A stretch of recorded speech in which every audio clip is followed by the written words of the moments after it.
So here we are, Eddie's on the camera, and we spent another day wrenching bikes this morning. We're up here at the top of Brown Mountain. It's about 2 o'clock. Look at this weather. Oh my gosh. Oh wait, we're gonna look on my computer. What does it say? It's 3 o'clock right now. And let me get to the weather one. The temperature, 76, bro. Nailed it. 76 right now. Oh my gosh. So we've been having a couple days of rain. So it's hero dirt. The trail is super sticky. Look, no dust at all. So Eddie's going to be right on my rear tire without any dust cloud. I put some new tires today. So it's new tire today for me. Last 2 weeks ago, was it, Eddie? That we did new tire day for you. Yep. And these are the Teravail, and they're called the Teravail Cumberlands, and 27.5x2.8. And if you look at this end of them, look at how they got that shaved down center tread. So the concept for that is to give you a fast rolling when you're riding on the center tread, but then when you're going into the corners or when you have a little bit lower pressure and you're compressing it a little bit, it picks up those side knobs and gives you some extra traction. And it's the front tire I have on is called the Kennebec. I'm not sure if I say that right. Here's the name, Eddie. You can show them the name, but I don't know how they pronounce those names. But it's basically the same tire, but with full knobbies instead of the shaved down ones in the center. Oh, nice. It's almost exactly, if you look at it's a perfect combo for what I'm running. You'd always want to run a shaved down knobby in the back. It would make sense to run it in the front. Right. So I'm going to let a little air pressure out because my air pressure is too high. I just pushed down on it. It's not even giving at all. I'm not even sure what it is. So we're going to let some air pressure out, and then we're going to head down the mountain, and then that's when Eddie will pick up the next video following me down the mountain with the air pressure out and just seeing out. And I got rim packed in there, so I completely love the rim packed. And Eddie's seen me do it a couple times, and we need to make a video of what I do with my rim packs.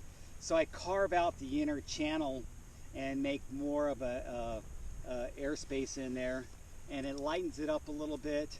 And because of just the material that the rim pack uses, it's real spongy, it sucks up your sealant. So what it does is it makes that sealant not available if you ever get a puncture or something. So by having it, cutting some of it down, you're cutting out some of the sponge in there basically, so you hopefully don't suck up as much sealant. That's another benefit of it. And it also makes it flexible. So when I'm pulling it on, and I've got it's concave now because I cut out the center of that rim pack, I could squeeze it together and easily get the tire in there with no lever. And I got it in today again with no lever. And so we always like to do that. It just makes the tire less deformed. Sometimes if you lever it in there and leverage it, I'm gonna have to take out my jacket. Here's my tire bridge.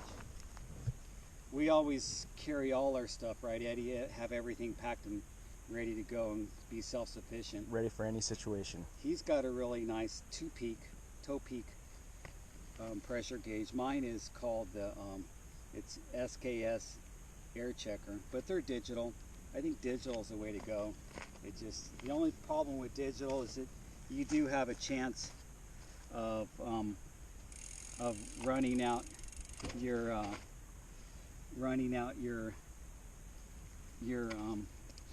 battery and not having enough battery to check your pressure. But it's not like your phone running out of battery and you're losing something where it's not going to kill you if you can just check it by hand. But get the tire pressure. Oh geez, that's 22. So with big tires like this on wide rims, these are internal width 40 and internal width 45 on front. Wow. You can run really low pressure because it's a volume thing. And so that's 17.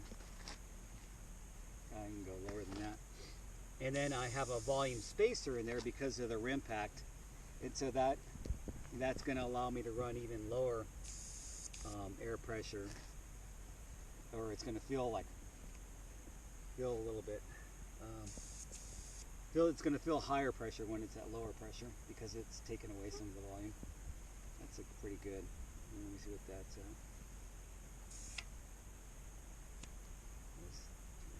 auto turns off, so I have to turn it back on. So that's 14, and 14 feels fine. You come over here and Eddie, look at this. This is 14, and with me pushing down on it, and I'm 155 pounds. I'm not that heavy, but so that still feels really tight with 14. And what's nice about the rim pack, let's say you do bottom out and you don't have enough pressure, that rim pack will keep you from dinging your rim. And that's how I stumbled on tire inserts, was I kept on dinging my rims, and I got a wheel builder guy that I'll true my own tires, redish them and stuff like that, but when it comes to just completely rebuild, I got a builder that's been building my wheels for like 10 years or longer. And he says, hey, I've been putting a lot of new rims on for you, building a lot of new wheels. Did you ever consider those tire inserts? Because, you know, they're not cheap. Your wheels aren't cheap, you know. Well, that's 10 pounds. Whoa. Yeah, well, it's a wider rim. It's 5 millimeters wider. Yeah. Looks pretty sturdy still. It's still really sturdy. Yeah. So I got more volume in here, and so that's supple. yeah, but you're not having as much weight on your front, so you don't need as much air in there. And plus, I have the shock up there too. Yeah. All right, that's good. So we'll pick up the next video. I guess we'll be on the trail, and I'll come up talk to you guys then. And well, Eddie will be following me, so he could talk to you guys, and we'll see how quickly we can get down this hill, being safe and in control. And we'll see you guys in a little bit.